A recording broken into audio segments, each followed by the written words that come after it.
Âgé de 51 ans, enseignant et titulaire d'un doctorat en droit canonique, Monseigneur Gélas Armel Kema est désormais le nouvel archevêque du diocèse de Ouando, succédant à Victor Abagna-Mossa. L'intronisation a été faite en présence du Premier ministre, chef du gouvernement Anatole Kolini-Makosso, représentant le président de la République Denis Sassou Nguesso, ce qui traduit l'importance accordée par les autorités à ce moment de consécration religieuse, renforçant les liens entre l'Église et l'État.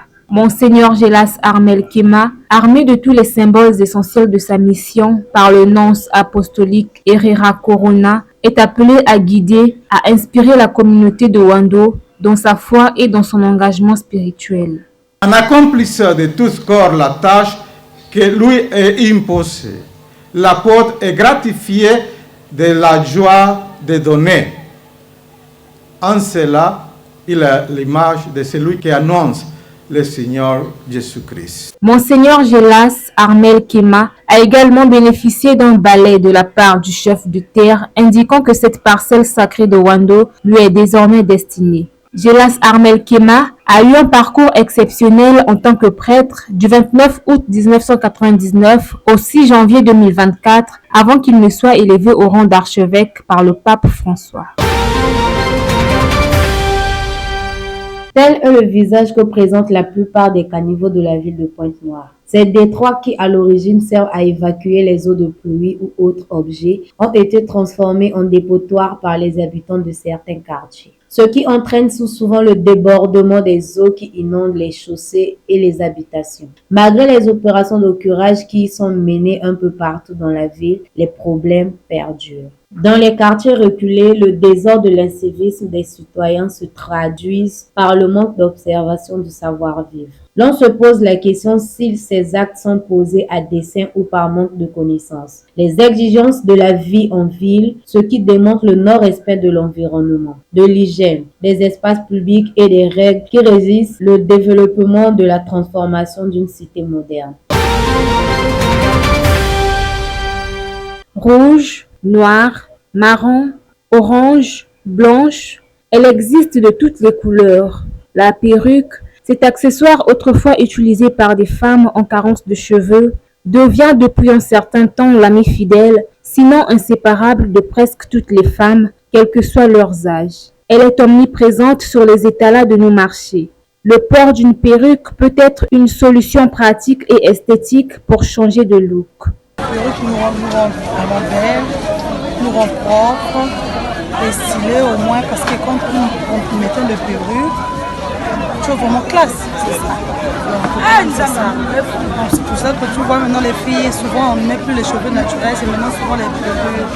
Parce que tout le monde, naturellement, tout le monde maintenant veut des perruques.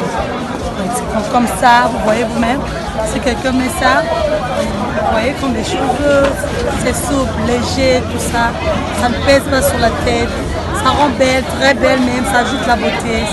Mais seulement, porter une perruque n'empêche pas la femme de s'occuper de ses cheveux. Les femmes qui laissent les cheveux sales en bas, donc comme qui sont sales de nature. Mais souvent quand on met la perruque, quand tu es à la maison, tu enlèves la perruque.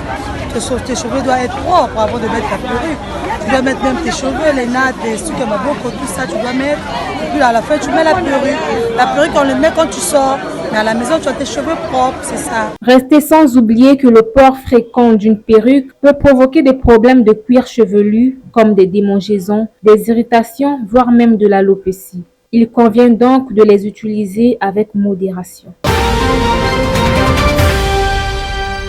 Dans le cadre du projet de construction de la zone économique spéciale, les habitants du quartier Chimana dans le 5e arrondissement Mongopuku, ayant accepté de libérer leurs parcelles respectives, attendent impatiemment leur droit d'expropriation. Ils sont les premiers à être dénombrés, à en croire ces états de paiement. Nous sommes un collectif de plus de 70 membres dont la naissance a été provoquée par le besoin d'apporter une réponse urgente à une situation qui gangrène notre quotidien d'ensemble. Nous sommes abandonnés à nous-mêmes, sans moyens de défense. Nous avons de gaieté de cœur accueilli l'expropriation, mais l'expropriation nous malmène à son tour. Nous nous empressons de vous mettre à contribution par la présente, de sorte que de par votre position dans l'appareil de l'État, vous daignez en toucher un mot au président de la République, premier garant de la vie des citoyens, remettre de l'ordre dans les maillons de la chaîne d'expropriation pour que nous soyons dans un court délai rempli de nos indemnités d'expropriation, unique condition susceptible de nous mettre définitivement à l'abri des difficultés et dangers décriés. Lorsque vous aurez agi de la sorte, l'unique vainqueur restera une fois de plus la République. Avec le départ de ceux qui avaient été indemnisés, le quartier ne vit presque plus. Moi, je suis au fond, là, je suis au fond. Et ceux qui sont devant, ils ont aussi de l'argent, ils sont sortis, ils ont libéré. Donc, du coup, pour vivre, vraiment, nous sommes dans des difficultés, vraiment. Dans les difficultés. C'est ça qui fait que je puisse libérer la zone. Parce que nous sommes dans la sécurité. Tous les jours, les gens font rentrer dans le quartier qui ne sont même pas concernés dans cette affaire-là. Mais ils viennent prendre les tôles, ils viennent casser les maisons. Vous-même, vous voyez, il n'y a pas les mots pour dire ça. Que le gouvernement finalise l'expropriation qui a été prévue. Nous n'avons déjà nos états de paiement. Donc ça fait 2 ans que je suis dans l'attente. Tous mes voisins sont tous partis. Et je suis seul. Les inciviques, les voleurs, la nuit nous ne sommes pas en paix, on ne dort presque pas. Les parcelles abandonnées, remplies d'herbe, sont devenues l'endroit où les inciviques posent des actes de vandalisme. Ici, ce fut ma maison, vandalisée, comme vous voyez. Je n'ai rien perçu. Et regardez dans quel état se retrouve ma maison. Cassée. Ça devient le fief de bébés noirs dans la zone. Beaucoup de cambriolage, une insécurité absolue. Je lance un cri de cœur au président de la République, chef du gouvernement, de pouvoir finaliser le bon élan qu'ils ont commencé, car beaucoup de nos concitoyens ici ont déjà libéré la zone, ont perçu leur indemnité concernant l'expropriation.